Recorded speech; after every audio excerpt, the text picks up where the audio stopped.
सुप्रभात बच्चों।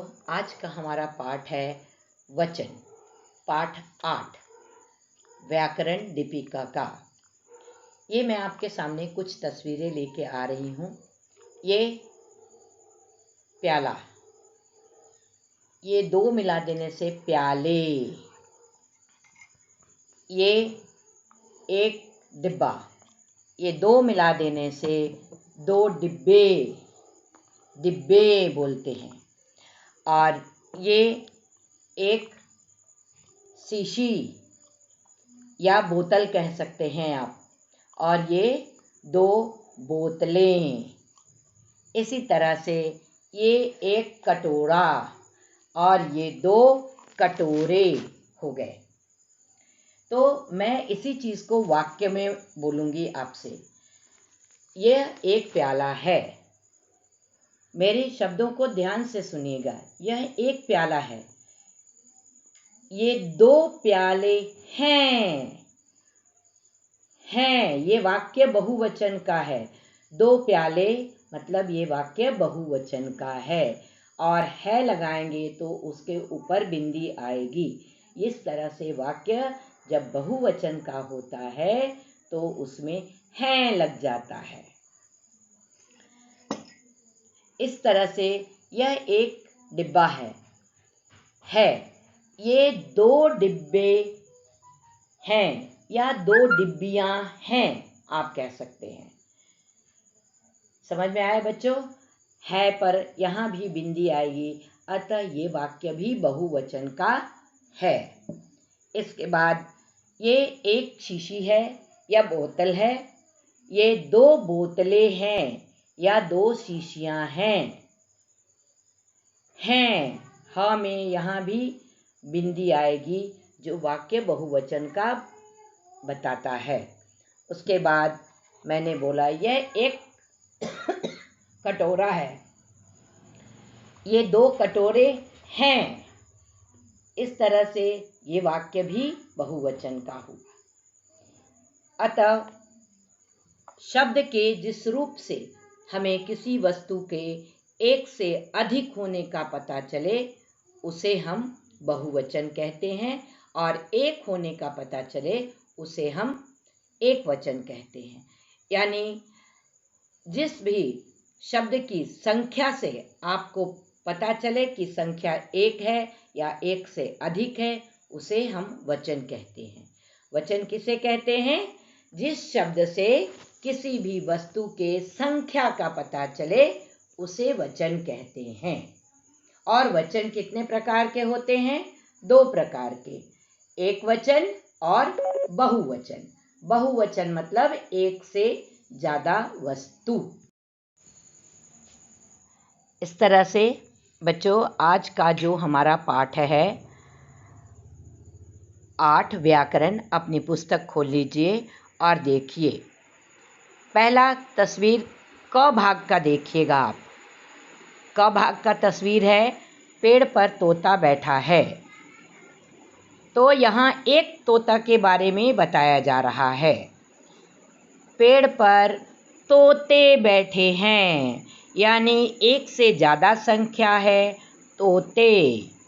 और देखिए इस वाक्य में ह की जगह पहला वाक्य में खाली ह है और दूसरे वाक्य में हैं लंबा और नाक से आवाज़ आती है। तो पेड़ पर तोते शब्द जो है वो बहुवचन हुआ और हैं लग गया तो पूरा वाक्य बहुवचन का हो गया। इसी तरह से देखिए, कमरा साफ करो, यानी यहाँ एक कमरा का बात हो रहा है कि इस कमरा साफ करो। और अगर हम इसी वाक्य को लिखते हैं कमरे साफ करो, यानी कमरे जो है यहाँ पर बहुवचन शब्द हो गया, जिससे वाक्य बहुवचन का हो गया। तीसरी तस्वीर देखिए, कुत्ता भौंक रहा है। एक कुत्ते के बारे में यहाँ बात किया गया है और यहाँ देखिए 3 कुत्ते हैं तो कुत्ते भौंक रहे हैं, नाक से आवाज़ आ रही है, तो ये वाक्य बहुवचन का हो गया। इस तरह से अब आप समझ गए होंगे कि कब वाक्य बहुवचन का होगा और कब वाक्य एकवचन का होगा। जो भी वाक्य बहुवचन का होता है उसमें अगर वर्तमान काल का वाक्य है, आपको काल आगे तीसरी कक्षा में मैंने पढ़ाया भी है और अभी भी बता रही हूँ, है जो है वो वर्तमान काल को दर्शाता है, जिसको हम इंग्लिश में प्रेजेंट कहते हैं। तो जहाँ भी है वहाँ हैं लगेगा, मतलब ह के ऊपर बिंदी आ गई तो ये वाक्य बहुवचन का है। अब देखिए भाग क में जो क के अंदर है शब्द, आपने देखा हरे रंग से लिखा हुआ है, तोता, कमरा, कुत्ता। ये एक ही संख्या को बताता है, मतलब एक वस्तु के एक होने का। तोता भी एक है, कमरा भी एक है और कुत्ता भी एक है। अब इसी तरह से ख भाग में देखिए, तोते, कमरे, कुत्ते, ये शब्द जो है वो एक से ज़्यादा का बताते हैं, यानी अनेक। एक से ज़्यादा का अर्थ है अनेक, किसी भी वस्तु के अनेक होने का बताते हैं।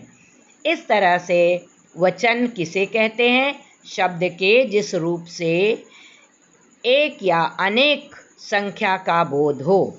मैंने आपको पहले भी समझाया कि जिस शब्द से किसी भी वस्तु के एक या एक से अधिक होने का बोध हो, यानी पता चले। बोध हो से मतलब पता चले।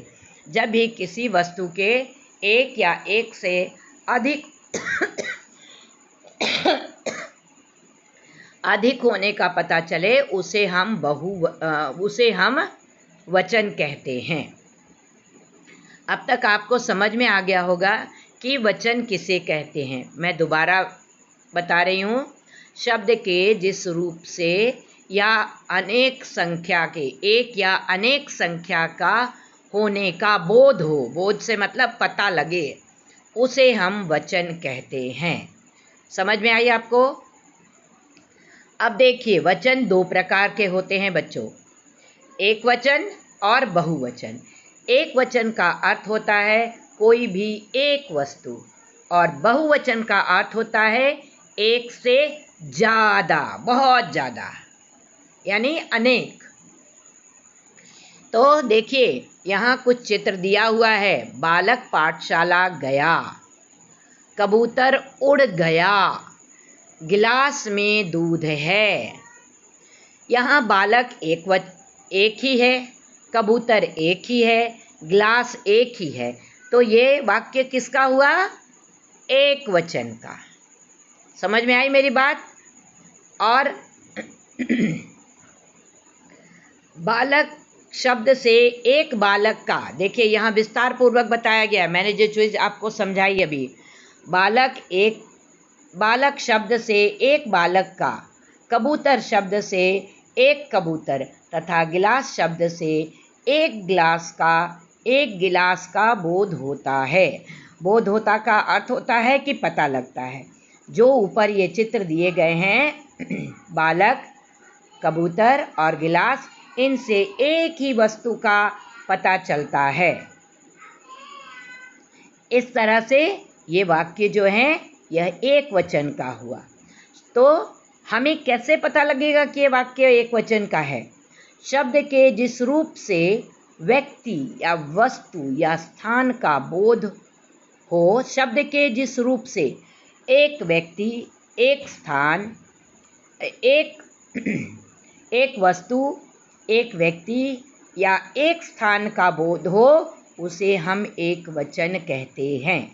अब यहाँ देखिए, एक व्यक्ति, बालक कितना है? एक है, तो बालक व्यक्ति है। और वस्तु, कबूतर, गिलास वस्तु है। और यहाँ पाठशाला भी स्थान है, तो एक ही स्थान का हमें पता लग रहा है। इस तरह से ये एक वचन के वाक्य हैं। तो एक वचन कैसे पता चलेगा? शब्द के जिस रूप से एक व्यक्ति, एक वस्तु या एक स्थान का बोध हो, उसे एक वचन कहते हैं। तो हम वाक्य में देखेंगे इसी तरह से, जैसे चीता, बच्चा, लड़की, कथा, नारी, गुड़िया आदि, ये सब एक वचन के शब्द हैं। ये सभी एक वचन के शब्द हैं। अब देखिए दूसरा तस्वीर, नीले रंग से पढ़ो लिखा है, उसको ध्यान से पढ़िए। मेज के नीचे बिल्लियां हैं। गिनिए कितनी बिल्लियां हैं? 1 2 3, 3 बिल्लियां हैं। मेज के नीचे बिल्लियां हैं। सीता ने चूड़ियां पहनी है। सीता की हाथ की तरफ ध्यान दीजिए। लाल रंग की उसने चूड़ियां पहनी हैं। बहुत सारी चूड़ियां हैं, बहुत सारी चूड़ी है, इसलिए यहाँ चूड़ियां कहा गया है। हरि के हाथ में बस्ते हैं। देखिए 1 2 3, 3 बस्ते मुझे दिखाई दे रहे, लाल, नीला और हरा। तो हरि के हाथ में बस्ते हैं। सीता ने चूड़ियां पहनी, बहुवचन में गया। मेज के नीचे बिल्लियां हैं। देखिए नाक से आवाज आई, पहनी, नाक से आवाज आ रही है। तो जब भी किसी शब्द के अंत में बिंदी लग जाए, वाक्य के अंत वाले शब्द में, वो वाक्य बहुवचन का एक तरह से हो जाता है। यहाँ है में बिंदियाँ लगी है, यहाँ पहनी में लगी है, और यहाँ फिर है में लगी है। तो और बिल्लियाँ शब्द भी बहुवचन है, चूड़ियाँ भी बहुवचन शब्द है, बस्ते भी बहुवचन है। तो बहुवचन के साथ में नी, नाक से आवाज़ जरूर आएगी आपकी। अभी आपके लिए इतना आप समझ लेंगे कि बहुवचन का वाक्य तो आपको समझ में आ जाएगा। बिल्लियाँ शब्द से कई बिल्लियों का, चूड़ियाँ शब्द से कई चूड़ियों का तथा बस्ते शब्द से कई बस्तों का बोध होता है। यहाँ बिल्लियों से कई बिल्लियों के बारे में पता चल रहा है, चूड़ियाँ से कई चूड़ियों का पता चल रहा है, और बस्ते से कई बस्तों का पता चल रहा है। बहुत सारे बस्ते हैं। तो बिल्लियाँ शब्द, अब देखो समझो लिखा है, बिल्लियाँ शब्द से कई बिल्लियों का, चूड़ियाँ शब्द से कई चूड़ियों का तथा बस्ते शब्द से कई बस्तों का बोध होता है। अब ध्यान दीजिए, शब्द के जिस रूप से एक से अधिक व्यक्ति, वस्तु या स्थानों का बोध हो उसे बहुवचन कहते हैं। तो शब्द यानी बिल्लियाँ, चूड़ियाँ, बस्ते, इन तीनों शब्द से एक से अधिक होने का बोध हो रहा है, इसलिए यह बहुवचन कहलाएगा, और इनके वाक्य भी बहुवचन के वाक्य कहलाएंगे। जैसे चीते, चीता से चीते, बच्चा से बच्चे, लड़की से लड़कियाँ, कथा से कथाएं, सड़क से सड़कें, ये सब बहुवचन के शब्द हुए। अब कुछ देखिए, आपकी तालिका में बहुवचन शब्द दिए गए हैं, ध्यान से पढ़िए इस तालिका को। तालिका यानी आप अंग्रेजी में इसको टेबल कहते हैं, हिंदी में हम तालिका कहते हैं। लड़का लड़के, कुत्ता कुत्ते, डिब्बा डिब्बे, बस्ता बस्ते, पत्ता पत्ता पत्ते, चीता चीते, गधा गधे, केला केले, तोता तोते, गुब्बारा गुब्बारे, गाना गाने, जूता जूते, घोड़ा घोड़े, भाषा भाषाएं, कथा कथाएं। आपने कक्षा तीसरी में पढ़ा है कि ये जहाँ आ की मात्रा होगी, यहाँ ये जब बहुवचन में बदलते हैं तो ए आ जाता है, और जहाँ आ की मात्रा है वो ए में बदल जाता है, और भाषा आ की आवाज़ आ रही है, वहाँ ये ए, भाषाएं, कथाएं, शाखाएं, नदियाँ, पत्तियाँ, रस्सियाँ, लड़कियाँ, बेटियाँ, कलियाँ, साड़ियाँ, नारियाँ, कहानियाँ, टोपियाँ, देवियाँ, परियाँ, सड़कें, वस्तुएं, इस तरह के ये शब्द आपको कुछ मैंने बताए हैं। अब आगे देखिए, विशेष है। अगर आदर दिखाने के लिए एक वचन के स्थान पर बहुवचन का प्रयोग किया जाता है। आदर, सम्मान दिखाने के लिए एक वचन के स्थान पर बहुवचन का प्रयोग किया जाता है। पिताजी अखबार पढ़ रहे हैं। पिताजी एक ही हैं, लेकिन ये वाक्य बहुवचन का क्यों है? क्योंकि हम उनको सम्मान दिखा रहे हैं, उनका आदर कर रहे हैं। यानी अपने से बड़े के लिए हम हैं ही कहेंगे, नाक से आवाज़ आएगी हैं। पिताजी अखबार पढ़ रहे हैं। दादाजी बाजार गए। दादाजी बाजार गए। कुछ शब्द एक वचन तथा बहुवचन में समान रहते हैं। कुछ शब्द एक वचन या बहुवचन में एक समान रहते हैं। इनकी पहचान क्रिया से होती है। इनकी पहचान किससे होती है? क्रिया। अब देखिए, जो वाक्य है पिताजी अखबार पढ़ रहे हैं, क्रिया क्या है? अखबार पढ़ना। और दादाजी बाजार गए, क्रिया क्या है? जाना, चलना। गए जाना क्रिया है और पढ़ रहे हैं क्रिया है। तो क्रिया के आधार पर कुछ वाक्य जो है वो बहुवचन के हैं, लेकिन ये एक वचन और बहुवचन में एक समान रहते हैं। इनको हम बदल नहीं सकते। अब देखिए, कुछ वाक्य है। राम ने लड्डू खाया। राम ने लड्डू खाए। एक वचन, खाना क्रिया हो रहा है, लेकिन ये बड़े का नहीं है। मतलब अपने से बड़े के लिए हम आदर का शब्द इस्तेमाल करते हैं है में। और गए, ऐसा ऊपर वाले वाक्य में बताया, लेकिन नीचे जो वाक्य है राम ने लड्डू खाया, मतलब एक लड्डू खाया। राम ने लड्डू खाए, बहुत सारे लड्डू खाए। दर्शन, आंसू, प्राण आदि शब्द हमेशा बहुवचन में आते हैं।